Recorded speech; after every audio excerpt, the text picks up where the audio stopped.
আচ্ছা, ক্ষমতা পেলে আসলেই কি কোনো মানুষ মনস্টার হয়ে যায়? কি মনে হয়? না, আমার মনে হয় না। যে মানুষ জন্মগতভাবে ভালো, সে ক্ষমতা পেলেও ভালো থাকবে, ক্ষমতা না পেলেও ভালো আসলেই কি এটা হয়? ফিলিপ জিম্বার্ডো তার বিখ্যাত বই দ্য লুসিফার ইফেক্টে কিন্তু এর পুরো উল্টো কথা বলেছে। কি বলছে? কেউই হুট করে একদিনে মনস্টার বা খারাপ মানুষ হয় না। শুরুটা হয় খুব ছোট, ছোট ভুল বা কাজের মাধ্যমে। এটাই পরে বড় ধরনের খারাপ কাজ করার রাস্তা তৈরি করে দেয়। যার ক্যারেক্টার ছোট থেকেই স্ট্রং, সে কিভাবে পরিস্থিতির চাপে পড়ে তার ক্যারেক্টার চেঞ্জ করবে? ক্যারেক্টার তো ফিক্সড, তাই না? না। এখানে সাইকোলজি সবচেয়ে বড় টুইস্ট। আমরা ভাবি মানুষের ক্যারেক্টার বা চরিত্র কখনো বদলাবে না।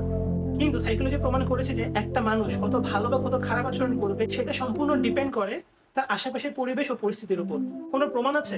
প্রমাণ হচ্ছে মিলগ্রাম এক্সপেরিমেন্ট, যেখানে একজন ল্যাব কোট পড়া বিজ্ঞানী কিছু নর্মাল মানুষকে ডেকে একজন অপরিচিত লোককে কারেন্টের শক দেওয়ার অর্ডার দেয়।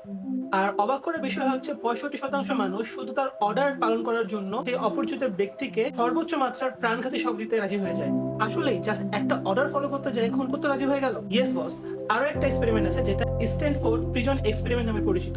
এখানে লটারির মাধ্যমে কিছু সুস্থ মস্তিষ্কের ছেলেদের সিলেক্ট করে একটা নকল জেলে রাখা হয়, যেখানে কাউকে বানানো হয়েছিল কয়েদি আর কাউকে বানানো হয়েছিল কারারক্ষী। হ্যাঁ, কিন্তু এটা তো একটা জাস্ট রোল প্লে গেম ছিল, তাই না? হ্যাঁ, গেমই ছিল, কিন্তু মাত্র 6 দিনের মাথায় কারারক্ষী দায়িত্বে থাকা ছাত্ররা বন্দীদের উপর নিষ্ঠুর আর অমানবিক নির্যাতন শুরু করে। আর এই পরিস্থিতি এতটাই ভয়ানক হয়েছিল যে মাত্র 6 দিনের মাথায় এই এক্সপেরিমেন্ট বন্ধ করে দিতে হয়েছিল। তার মানে কি আসলে খারাপ পরিস্থিতিতে ক্ষমতা পেলে আমরা একটা মনস্টার হয়ে যাব?